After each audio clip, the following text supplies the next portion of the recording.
한번 따라해 보시겠습니다. 희생과 순종의 힘이 역사를 만든다.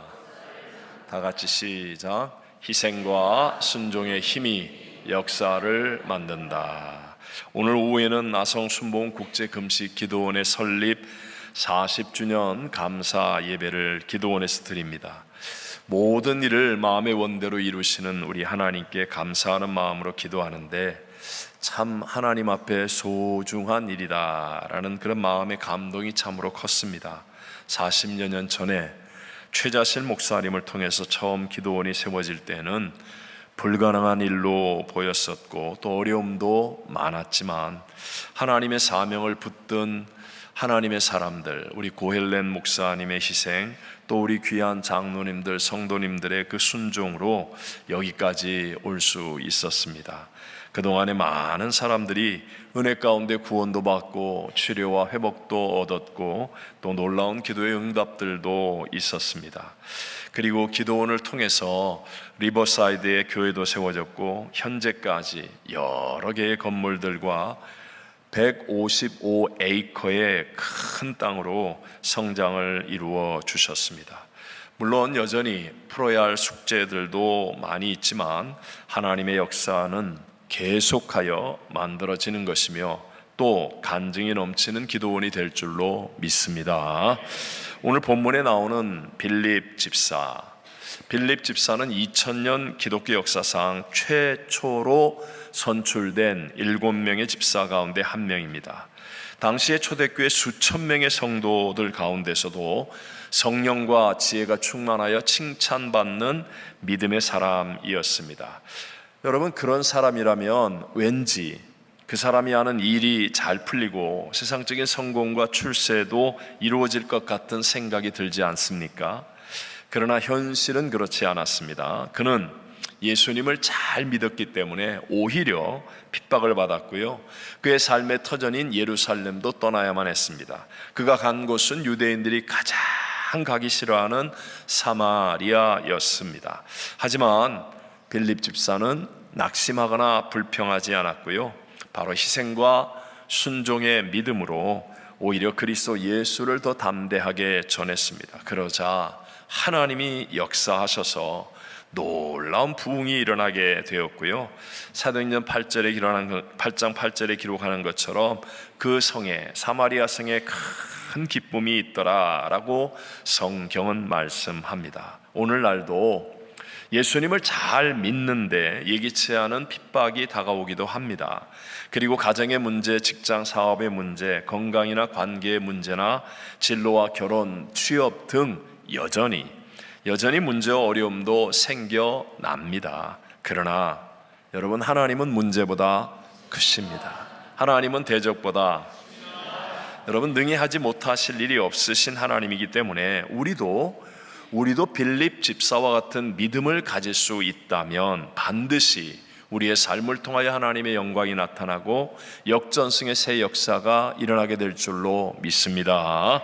오늘 저는 희생과 순종의 힘이 역사를 만든다라는 제목을 가지고 이 마지막 시대를 살아가고 있는 우리들에게 주시는 두 가지 하나님의 은혜를 함께 나누고자 합니다. 첫 번째가 희생의 힘입니다. 무슨 힘이라고요? 희생의 힘. 희생의 믿음의 힘을 말하는 겁니다. 자, 우리가 사도행전 8장 앞부분을 보면 사마리아 성에 간 빌립 집사로 인해서 큰 기쁨의 부흥을 이루었습니다. 사마리아 땅은 정말 멸시받고 천대받고 상처 많은 땅인데 온 성이 기뻐할 만큼 놀라운 부흥의 역사가 일어나는 것은 대단한 일입니다. 그렇다면 여러분, 빌립 집사가 만약에 그곳에 계속하여 머물렀다고 한다면 편안하고 쉬운 삶을 살 수 있지 않았겠습니까? 그러나 빌립 집사는 그 편안한 자리를 떠나서 아무것도 없는 광야로 향했습니다. 오늘 본문 26절을 다 같이 한번 읽어보겠습니다. 주의 사자가 빌립에게 말하여 이르되 일어나서 남쪽으로 향하여 예루살렘에서 가사로 내려가는 길까지 가라 하니 그 길은 광야라. 여러분, 주님이 가라고 하시는 길이 왜 하필이면 광야입니까? 이렇게 항변하거나 또는 불평하거나 항의하지 않고 기꺼이 기꺼이 그 희생의 길, 지금 좋은 정말 잘 이뤄놓은 그 사마리아 땅을 떠나, 기쁨이 넘치는 사마리아를 떠나 아무것도 없어 고생할 수밖에 없는 광야를 향해 희생의 길을 갔다라는 것입니다. 그랬기에 빌립은 기독교 역사상 이방인 최초 세례를 베푼 기록을 세우고, 또 아프리카 땅으로 복음이 확장되는 위대한 하나님의 새 역사를 만드는 사람이 된 것입니다. 본문의 8장의 마지막 절 40절을 보면 빌립은 아소도에 나타나 여러 성을 지나다니며 복음을 전하고 가이사라에 이르니라 라고 말합니다. 아소도는 지도로 보면 남서쪽에 있는 곳에서부터 지중해 해안을 따라서 계속하여 서북쪽 저 끝 가이사라까지 복음을 전하면서 온 이스라엘을 누비는 거예요. 정말로 하나님이 사용하시는 위대한 삶을 살았다라고 성경은 우리에게 증거해 주고 있습니다. 여기서 우리가 꼭 살펴봐야 할 게 하나 있습니다. 그것은 누가 빌립을 광야로 이끌었느냐 하는 것입니다. 누가 이끌었죠? 네, 주의 사자가 빌립에게 말하여 이르되, 이렇게 성경은 분명하게 말합니다. 요즘 이 시대는 기독교의 보편화 또는 말세적 현상들로 인하여서 사람들이 너무나 쉽게 주의 음성, 성령의 음성, 하나님이 내게 말씀했다, 이런 이야기를 너무 잘합니다. 함부로 말하는 세상이 되어 있음을 우리는 경험할 수 있습니다. 그러나 여러분 기억하셔야 돼요. 성경적으로나 또는 제 개인적으로도 주의 음성이나 성령의 음성이 들릴 때는 대부분이 다 엄청난 희생 또는 자아의 깨어짐이 따른다는 사실을 기억하셔야 됩니다. 이 말을 정말 마음속에 새기셔야 됩니다. 자, 믿음의 롤모델, 믿음의 조상 아브라함입니다. 아브라함에게 하나님이 나타나셔서 말씀하시죠. 너의 고향과 친척과 아버지의 집을 떠나 내가 네게 보여줄 땅으로 가라 라고 말씀하셨습니다. 여러분, 이 음성을 듣고 행하기 위해서는요, 다 버려야 되는 거예요. 지금 같은 시대가 아닙니다.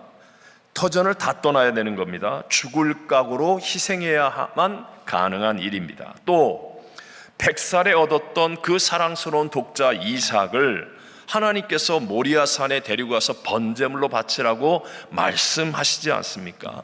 아브라함의 자아가 완전히 죽지 않으면 절대로 행할 수 없는 그런 일들이었습니다. 하나님의 음성은 언제나 나의 희생과 나의 깨어짐을 수반한다는 사실을 기억하셔야 합니다. 저에게도 감히 젊은 시절에 기도원에서 들려졌던 그 하나님의 음성은 정말 모든 것을 내려놓고 아무것도 모르는 파라과이로 가라라는 음성이었습니다. 또 선교지 교회를 개척하고 난 다음 기도할 때 한국으로부터 선교비를 받지 말라, 이런 음성들이었습니다. 당시에 제 인생으로 본다면 다 드려야 하는 희생, 저의 자아를 완전히 깨어져야만 하는 그런 죽음과 같은 것을 요구하는 것들이었습니다. 물론 하나님은 놀라운 섭리를 가지고 계셔서 어떤 것도 합력하여 선을 이루십니다. 하지만 그 과정 속에서 분명한 것은 나의 희생, 누구의 희생? 자기의 희생이 있어야 돼요. 자기의 희생과 자기 자아의 완전한 깨어짐이 없이 함부로 주의 음성을 들었습니다, 주님이 이렇게 말씀합니다, 성령님이 이렇게 얘기합니다, 그런 얘기 함부로 해서는 안 된다. 여러분 이해되시면 아멘. 네. 오늘 본문 27절과 28절 같이 읽어보겠습니다. 일어나 가서 보니 에디오피아 사람 곧 에디오피아 여왕 간다게의 모든 국고를 맡은 관리인 네시가 예배하러 예루살렘에 왔다가 돌아가는데 수레를 타고 선지자 이사야의 글을 읽더라. 아멘. 자, 여기서 보니까 에디오피아 네시가 무엇하러 왔어요? 예배하러 어디에? 예루살렘에 왔다가 돌아가는 중이었다라고 성경은 말씀합니다. 에디오피아입니다. 에디오피아로부터 예루살렘까지는 거리가 약 1500km, 그러니까 950마일 정도나 됩니다. 로스앤젤레스부터 시애틀 정도까지의 거리이지요. 일반적으로 당시에는 예루살렘에서 블레셋의 가사를 지나서 이집트로 간 다음 애굽을 거쳐서 그 다음에 에디오피아로 가는 코스입니다. 당시에는 길이 없거나 안 좋기 때문에 최소한 한 달 정도가 걸리는 아주 어려운 여행인데, 이것을 왕복으로 하는 것이니까 여러분, 예배 한 번 드리기 위해 엄청난 희생하고 있다는 사실 여러분 인정하시죠? 네, 맞습니다. 또 예루살렘 성전에서의 예배에는요, 차별 대우도 있었습니다. 쉽게 말하면 유대인 남자들만 들어갈 수 있는 유대인의 뜰이 있고, 그 다음에 유대인 여자들이 들어가는 뜰이 있고, 그보다 못한 이방인들만 들어가는 뜰이 있습니다. 그러니까 성전에 갔다 할지라도 이 이방인인 이디오피아 사람 입장에서는 엄청난 차별을 받을 수밖에 없죠. 더군다나 성경적으로 에티오피아 사람, 즉 구스 사람은 더 죄인 취급을 받는 분위기였습니다. 예레미야 13장 23절에 보면 구스인이 그의 피부를, 표범이 그의 반점을 변하게 할 수 있느냐, 할 수 있을진데, 이렇게 얘기하면서 검은 피부의 구스 사람, 에티오피아 사람을 이렇게 천대하는 듯한 그런 느낌을 줍니다. 여러분, 성전에서는요, 제물로 드리는 짐승도 흠이 있는 것은 안 되는 것처럼, 예배에 있어서 에티오피아 사람이 가서 성전에 예배 드리는 것은 이렇게 차별 대우를 받을 수밖에 없는 것인데도 불구하고, 이 사람이 예루살렘 성전에 가서 예배를 드렸다라는 것은 엄청난 희생을 하고 있음을 우리에게 보여주고 있습니다. 기억하십시오. 하나님은, 우리의 머리털 수를 헤아리시고 참새 한 마리 떨어지는 것도 주장하시는 하나님은 희생하는 사람을 절대로 잊지 않으심을 기억하게 되시기를 바랍니다. 하나님은 사람들은 몰라주고 때로는 차별하기까지 했던 이디오피아 사람이었지만, 그러나 희생하여 예배 드리는 그 사람을 절대로 그냥 빈손으로 돌려보내지 않으셨습니다. 그래서 빌립 집사를, 신실한 부흥의 주인공 빌립 집사를 택하여 부르셔서 광야에 있는 이디오피아 내시를 만나기까지 그를 보내주시고, 그리고 놀라운 은혜를 부어주셔서 이사야서의 말씀을 깨닫고 예수님을 구세주로 영접하여 세례받는 역사까지 일어나게 해주신 줄로 믿습니다. 오늘 이 시대도 동일하신 하나님 아니십니까? 우리 하나님은요, 복음 전파를 위해, 예배를 위해 희생이 있는 그 사람을 하나님은 결코 잊지 않으십니다. 왜요? 하나님의 마음이 거기에 있기 때문에 그렇습니다. 아마도 이번에 우리 제6회 선교사 가족 초청 대회를 하는 까닭도 하나님께서 서남아시아, 중동, 그 소련, 구소련 전쟁 지역, 그 어려운 곳 사역하는 선교사님들, 그곳에서 복음을 전파하고 예배드리기 위해 엄청난 희생을 다하는 그분들을 사랑하시기 때문에 빌립 집사와 같은 우리 교회를 귀중히 여기셔서 그분들을 섬길 수 있도록, 그분들에게 은혜를 함께 나눌 수 있도록 사용하여 주시는 것인 줄로 믿습니다.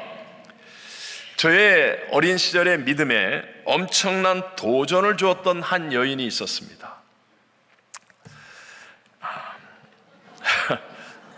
정말 제 인생에 굉장한 충격과 도전을 준 여인입니다. 그 여인은 바로 마가복음 14장에 나오는 그 값비싼 향료값을 깨어뜨려 예수님께 부어드린 여인이었습니다. 그게 얼마나 충격적인 일이었던지 그 자리에 있었던 가룟 유다를 비롯한 많은 사람들이 여인을 막 책망하는 거예요. 공개적으로. 야, 이런 바보 같은 일 어디 있냐? 왜? 상식적으로는 바보같이 보였기 때문에. 300데나리나 되는 이 엄청난 것을, 아니 여기다가 그냥 깨어뜨려 쏟아 부어? 이런 식으로 책망하였습니다. 그런데 여러분, 예수님은 어떻게 하셨습니까? 마가복음 14장 9절 말씀 우리 다 같이 함께 읽어보겠습니다. 내가 진실로 너희에게 이르노니 온 천하에 어디서든지 복음이 전파되는 곳에는 이 여자가 행한 일도 말하여 그를 기억하리라 하시니라. 아멘. 개역 개정 성경에는 기억이라고 나오지만 이전까지 사용했던 개역 성경에는 기념이라고 말합니다. 신약 성경에 단 2번 나오는 기념. 성찬을 할 때마다 예수님을 기념할 때와 또 온 천하에 어디서든지 복음이 전파되는 곳에는 이 여인의 행한 일을 전하여 그녀를 기념하라고 말합니다. 어마어마한 것이죠. 여러분, 이곳에 예수님의 십자가 부활의 복음이 전해지고 있다고 믿으십니까? 우리 교회 안에 우리 성도들에게는 십자가 부활의 예수 복음이 있습니다. 그렇다면 저와 여러분은 반드시 기억하셔야 됩니다. 이 여인의 행한 이 일을 하나님이 기뻐하고 계시고 기억하고 계신 것처럼 우리들도 기억해야 하나님이 기뻐하는 믿음이 되어질 줄로 믿습니다. 현자라고 불려지는 간디, 이 간디가 했던 유명한 말들 중에 하나가 있는데요, 그게 종말의 특징 중에 하나가 희생 없는 종교다. 뭐가 없는 종교라고요? 희생 없는 종교다라는 말을 했습니다. 말세가 될수록 사람들은요, 나서지 마, 가만히 있어, 뭘 손해보려고 그래, 피해가야지, 그냥 나서지 말고 가만 좀 있어, 가만 좀 있어. 구역장님 제발 나서지 마세요. 우리 가만히 있어요, 가만히 있어요, 가만히 있어요. 제가 이렇게 얘기해도 우리 교회는 아무도 이해를 못해. 근데 딴 데 가서 얘기하면 다 이해하더라고. 이렇게 온통 교회를 와서도 피하는 법, 복지부동처럼 숨어 있는 것이 좋은 것이냐, 이렇게 우리를 속이고 있습니다. 그러나 여러분, 숨고 피하면 세상의 정사와 권세를 잡고 우리를 도둑질하고 죽여 멸망시키는 원수마귀가 우리를 가만히 놔둘까요? 숨었으니까, 피했으니까 원수마귀가 가만히 놔둔다? 아니다. 아니다. 숨고 피할수록 원수마귀는 우리를 바보로, 뭘로? 바보로 여긴다는 거예요. 우습게 여긴다는 거예요. 원수마귀는 이제 우리에게 피할 대상이 아니라 우리가 대적하고 이미 예수님이 이기신 것처럼 우리는 짓밟고 이겨야 할 존재가 되었음을 믿게 되시기를 바랍니다. 예수님이 이기셨어요. 그리고 사망조차도 부활로 승리하셨다는 것입니다. 그래서 그 예수를 믿는 우리들이 희생할 때, 그때 우리는 썩어지는 인생이 아니라 희생하기 위해 자아가 깨어져 죽음으로 인하여 거기에서 부활의 영광이 드러나는 겁니다. 가치가 만들어지는 것입니다. 복음의 빛이 발하여지는 것입니다. 예수 생명의 풍성함이 누려질 수 있음을 믿게 되시기를 바랍니다. 두 번째가 순종의 힘입니다. 순종의 믿음이 갖고 있는 힘. 무슨 힘이라고요? 순종의 힘. 우리는 잘 알고 들은 말씀이잖아요. 순종이라는 단어. 자, 여러분, 하나님을 영어로 뭐라고 그러죠? God이라고 얘기합니다. 영어 스펠링으로 얘기하면 G-O-D. 근데 그 앞에 두 글자 G-O가 뭐예요? Go, 가라, 가다. 자, 반대로 사탄의 앞에 세 글자는 sit의 과거형으로 앉았다라는 뜻입니다. 쉽게 얘기하면 하나님은요, 예수를 구세주로 믿은 저와 여러분에게 온 유대 사마리아 땅끝까지 가라 라고 말하고, 사탄은 앉아있어. 뭘 또 저번에 멕시코 갔다 왔는데 페루를 또 가. 앉아있어. 너 몇 년 전에 에콰도르 한번 갔다 왔으니까 됐어. 앉아있어. 표현이 너무 과한가요? 네, 앉아있으라. 자, 오늘 본문 우리가 읽었던 26절에 그랬잖아요. 주의 사자가 빌립에게 말하여 이르되 일어나서 남쪽으로 향하여 예루살렘에서 가사로 내려가는 길까지, 그 다음에 뭐라 그래요? 가라 하니 그 길은 광야라. 비록 광야의 길이지만 주의 사자가 전하는 말은 가라는 거예요. 가라. 여기서 말하는 가라야의 말씀에는요, 하나님의 설명이 전혀 없습니다. 여러분, 우리의 이해, 납득, 공감이 하나님이 우리에게 말씀하시는 목적이 아니기 때문에 그런 것입니다.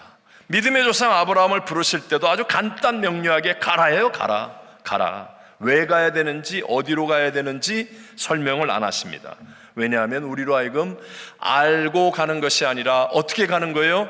믿고 순종하여 가야 하기 때문에. 네? 왜요?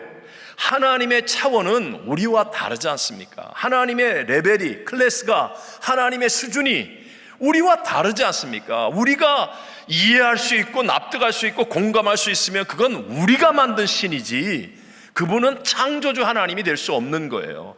천지와 만물을 창조하시고 다스리신 하나님, 심판하신 하나님이 우리에게 말씀하시는 것을 우리가 어떻게 다 이해합니까? 어떻게 다 납득합니까? 어떻게 다 공감을 할 수 있습니까? 물론 그럴 수도 있겠죠. 하지만 진짜 우리의 운명을 바꾸는 일, 우리의 삶의 절대적인 역사를 만드는 일들은 내가 이해할 수 없는 일이에요. 그래서 하나님을 믿는 겁니다. 하나님은 무조건 옳습니다. 아멘이십니까?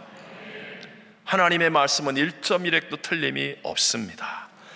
그래서 아멘으로 믿고 순종하는 거예요. 성경은 말하잖아요. 이는 내 생각이 너희의 생각과 다르며 내 길은 너희의 길과 다름이니라. 여호와의 말씀이니라. 이는 하늘이 땅보다 높음같이 내 길은 너희의 길보다 높으며 내 생각은 너희 생각보다 높으니라. 그래서 하나님을 우리가 다 이해 납득 공감해서 같이 가는 게 아니라 믿고 순종하는 것이 바로 하나님의 역사를 만들어내는 길이고 우리의 운명의 역전승을 체험할 수 있는 길이 된다는 거죠. 점점 타락해 가고 있는 서구 문명을 이룬 헬레니즘과 그리고 기독교 사상을 이룬 헤브라이즘이 대조되어집니다. 헬레니즘의 특징은 이해해야 움직인다라는 말입니다. 그래서 과학도 발전시키고 학문도 발전시킨 유익은 있지만 그러나 우리 개인의 운명을 바꿀 수는 없습니다. 그러나 헤브라이즘의 특징은 무엇입니까? 순종하면 알게 된다.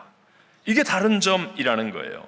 그래서 진짜 중요한 일, 정말 나의 운명 속에 하나님의 역사가 일어나 나의 삶의 역전승을 만들어줄 수 있는 그런 큰 일은 내가 고민을 깊이 하면 할수록 순종이 안 되는 겁니다. 오직 믿음으로. 하나님이 무조건 옳습니다. 하나님의 말씀은 진리입니다. 나는 하나님의 완전하심을 믿습니다 라는 믿음을 가지고 순종하면 그러면 하나님의 개입이 내게 일어나는 것이고 그때 물도온 하인들은 알게 되는 것 같이 우리의 인생에도 하나님이 주시는 역전승과 놀라운 새 역사들이 일어나게 되는 줄로 믿습니다. 우리가 아까 읽었던 본문 27절에 오면 자 이제 빌립이 가라 하시는 주의 말씀을 듣고 일어나 가서 보니라고 말합니다. 가라라는 말씀에 순종해서 일어났어요. 그리고 간 거예요. 그리고 보니라고 말합니다. 이 헬라어로 쓰여진 이두라는 단어인데요, 영어로는 behold. 이 말은 보라 하는 의미의 감탄사입니다. 헬라어로 감탄사예요.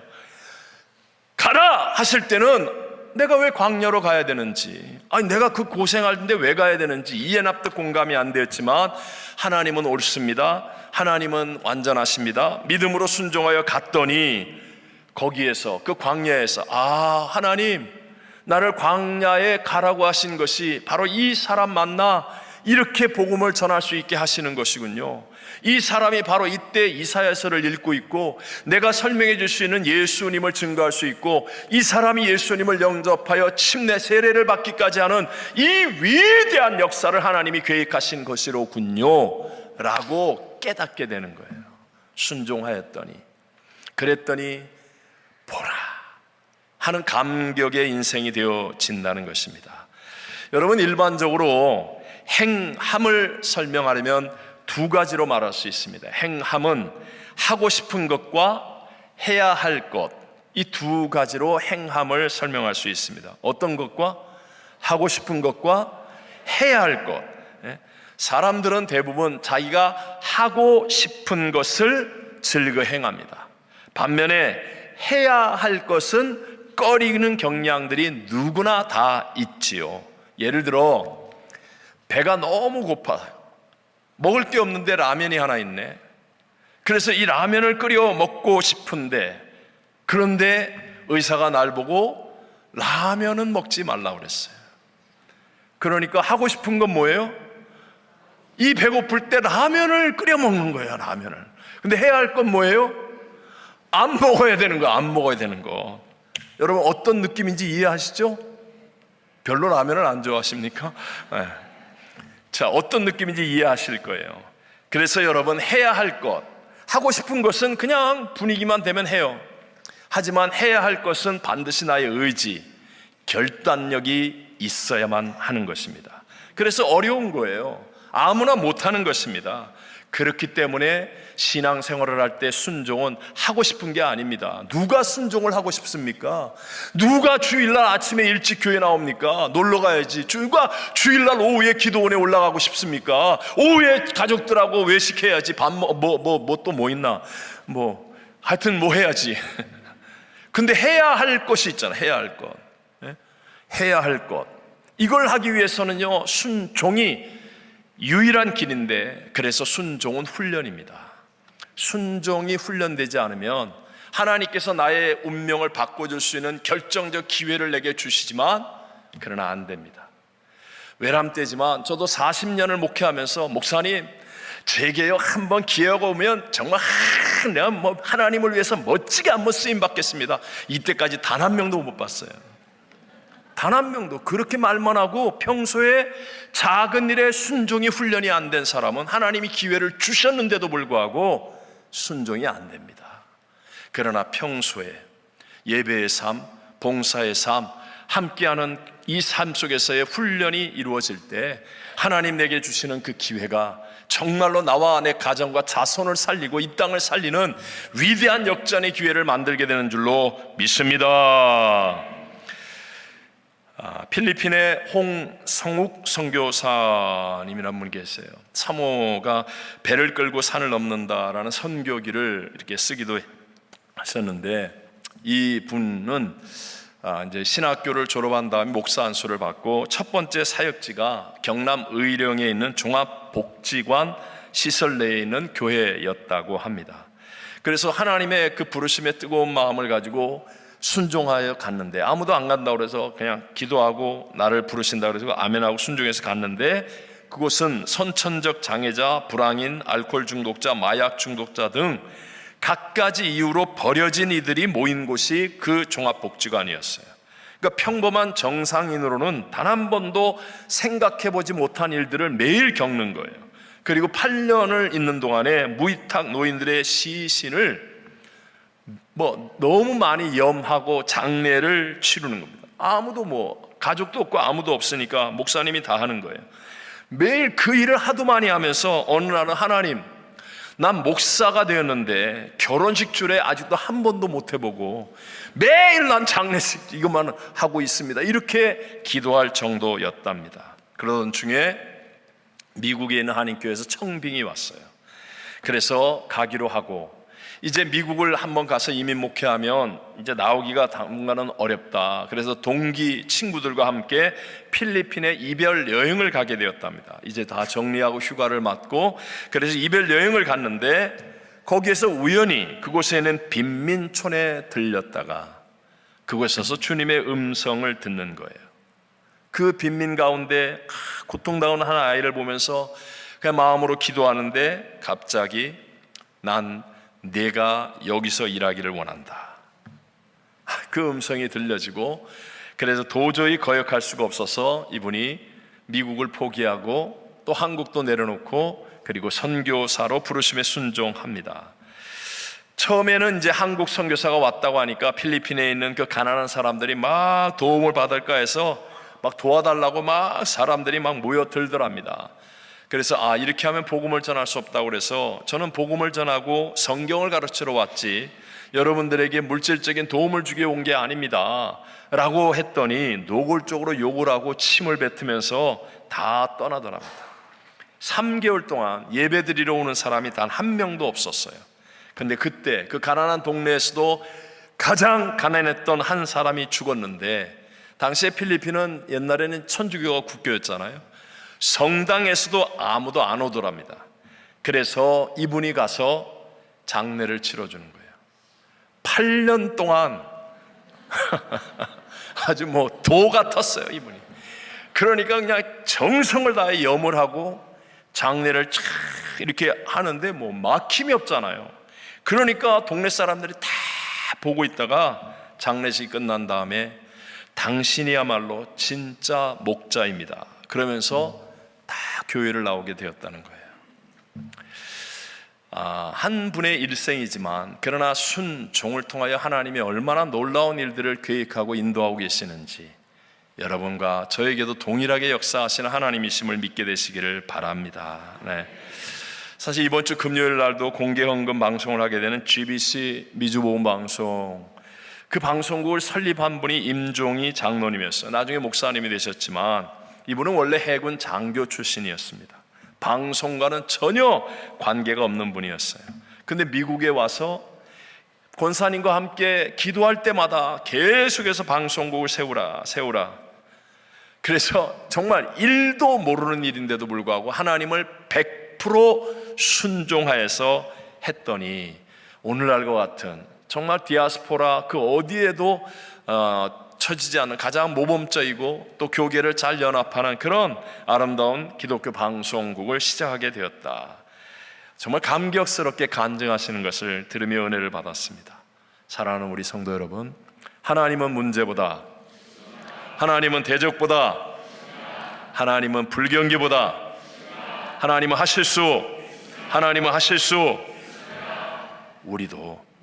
우리도 빌립 집사와 같은 희생과 순종의 믿음을 가진다면, 그렇다면 반드시 하나님께서 놀랍게 역사하셔서 우리의 인생에도 아름다운 새 역사와 간증의 일들이 넘치게 될 줄로 믿습니다.